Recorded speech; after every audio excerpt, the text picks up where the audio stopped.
እኛ ሀገር ከገንፎ ጋር የሚታገሉት ሴቶች ናቸው። ግን አፍሪካ ሀገር ደግሞ ወንዶቹ እንደዚህ ከገንፎ ጋር እየታገለ ነው።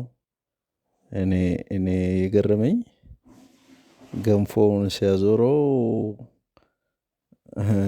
ባህሩን ነው ወይስ ገንፎውን ነው የሚያየው ነው የገረመኝ ማለት ነው። እና እስቲ ይሄንን ቁርሳቸውን እየሰራ ነው ይመስለኛል። ምናልባት ያው ምግባቸው ገንፎ ስለሆነ ምሳም እራትም ሊሆን ይችላል አይታወቅም። ግን ባህር ላይ ነው ያሉት። እስቲ እንዴት አያችሁት ይሄንን?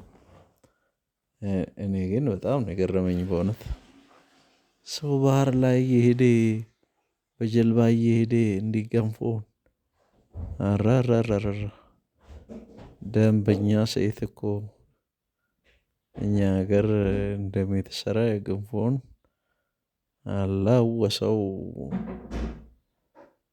ገራሚ ነው ገራሚ ነው። ምናልባት ሽፍቶቹ ሊሆኑ ይችላሉ እነኚህ የባህር ላይ ሽፍቶቹ ወይ ደግሞ የእንትና እነኚህ የባህር ላይ ወንበዴዎች አሉ አይደል እነሱ ይመስሉኛል።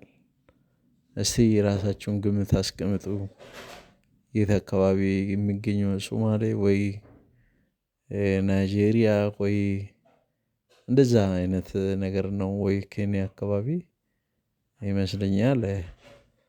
እና ባህር ላይ የቀዘፉ ነው አያችሁ ገንፎ ደግሞ እየተዘጋጀላቸው ነው። ይሄ ደንበኛ እኔ አሁን ሌላው የገረመኝ ነገር ቤት ውስጥ እንኳን ሆነን ራቁታችን ከሆነን ንፋስ ይመታናል እንላለን።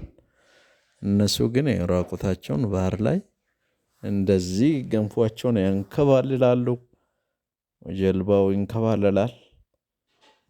አደገኛ ነው አደገኛ ነው በጣም አደገኛ ነው። ማማሰያው ጭልፋው ድስቱ የተገኘችውን ነገር ደግሞ ከውስጡ ወይ ገንፎ ወይ ገንፎ እንደዚህ ያምራል ገንፎ እንደዚህ ያባላል ገንፎ እንደዚህ ገንፎ ገንፎ።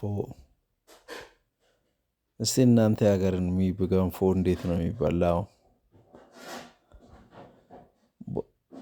በወጥ ነው ወይስ በቅቤ?